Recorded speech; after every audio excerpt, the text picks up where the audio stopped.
Bharuch express highway પર pre wedding shoot ભારે પડ્યું. અંકલેશ્વર નજીક જોખમી શૂટિંગ મામલે 4 આરોપીની ધરપકડ કરવામાં આવી છે.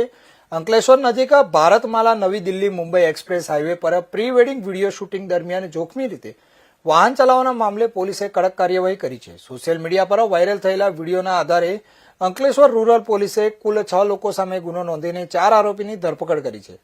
આ ઘટના અંકલેશ્વર તાલુકાના પુનગામ નજીક આવેલા કેબલ બ્રિજ પર બની હતી, જ્યાં એક બુલેટ અને 4 ફોર વ્હીલ વાહનોને અતિ ઝડપે તથા બેદરકારીપૂર્વક ચલાવવામાં આવ્યા હતા. ઉપરાંત રોડની વચ્ચે વાહનો ઉભા રાખીને ટ્રાફિકમાં અવરોધ ઉભો કરી પ્રી વેડિંગ રીલ્સ બનાવવામાં આવી હતી, જે બાદમાં સોશિયલ મીડિયા પર વાયરલ થઈ હતી. વાયરલ વિડીયોના આધારે પોલીસે તપાસ કરતા જાણવા મળ્યું કે ભરૂચના શેરપુરા વિસ્તારનો મોહમ્મદ ફૈઝાન મોહમ્મદ સિદ્દીક નાખુદા બુલેટ ચલાવી રહ્યો હતો.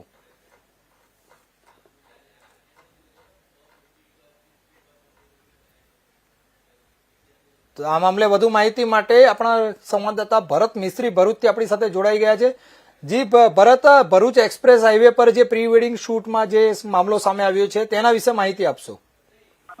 જે ચોક્કસથી રીતે હું વાત કરીશ કે જે રીતે જે પ્રી વેડિંગ શૂટિંગ ચાલતું હતું એ અત્યંત જોખમી હતું અને જે રીતે સ્ટન કરવામાં આવ્યો હતો એ લોકોને નુકસાન પહોંચે અને અકસ્માતને ધ્યાનમાં લઈ પોલીસે એ લોકો 6 આરોપી ઉપર એફઆઈઆર નોંધાવી હતી અને 4 આરોપીની ધરપકડ કરી અને જેલને પાછળ મૂકવામાં આવ્યા છે. જી